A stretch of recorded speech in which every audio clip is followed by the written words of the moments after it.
ఇద్దరు ప్రజాస్వామ్య విరుద్ధంగా ప్రవర్తిస్తున్నారు. ఇద్దరు నాయకులు కూడా. అవును. ప్రజాస్వామ్యం అంటే ప్రజల భాగస్వామ్యం. అంతే. అవును. ప్రజలు వేసిన ఓట్లకు అనుగుణంగా నిన్ను పనిచేయమన్నారు కానీ ఇంటికెళ్ళి పడుకోమని చెప్పలా. ఆయన ఫామ్ హౌస్లో ఈయన తాడేపల్లి ఇంట్లో పడుకోమని చెప్పలా. అవును. లేదా ఇంటి దగ్గరకు వచ్చిన వాళ్ళని పలకరించమని చెప్పలా. ఆయన అయితే అది కూడా చేయడు అనుకోండి. ఆయన అసలు కేసీఆర్ ప్రజలకే దొరకరు అనుకుంటా. దొరకడు ఆయన. యాటిట్యూడ్ ప్రాబ్లమ్స్ ఇవి, ఈగో ప్రాబ్లమ్స్. మేము దైవాంశ సంభూతలం అని భావించేటటువంటి. నాకు అర్థం కాలేదు కేసీఆర్ ఇట్లాగా అవుతాడని నేను అనుకోవాలి. ఎందుకంటే నేను చూసిన కేసీఆర్ వేరు. ఆయన కేసీఆర్ రవాణా మంత్రిగా ఉన్నప్పుడు నేను ప్రత్యక్షంగా చూసాను.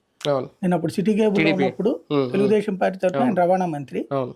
ఎంత సీరియస్గా సిన్సియర్గా ఆలోచించేవాడంటే అధికారులతో సమీక్షలు. నాకు విజయవాడలో ఆయన, నేను సిటీ కేబుల్లో ఉన్నాను, 3 సార్లు మీటింగ్స్ నా కళ్ళెదురుగుండానే పెట్టినప్పుడు నేను ఒక సమస్యను ఆయన నోటీస్కి తీసుకొస్తే 3వసారికి పరిష్కరించాడు నా ఎదురుగుండా. ఫర్ ఎగ్జాంపుల్ అప్పుడు ఏంటంటే అక్రిడేషన్స్ కేబుల్ నెట్వర్క్లకి వీళ్ళకి ఉండేది కాదు, ఎలక్ట్రానిక్ మీడియాకు ఉండేది కాదు, కేవలం పేపర్లకే ఉండేది.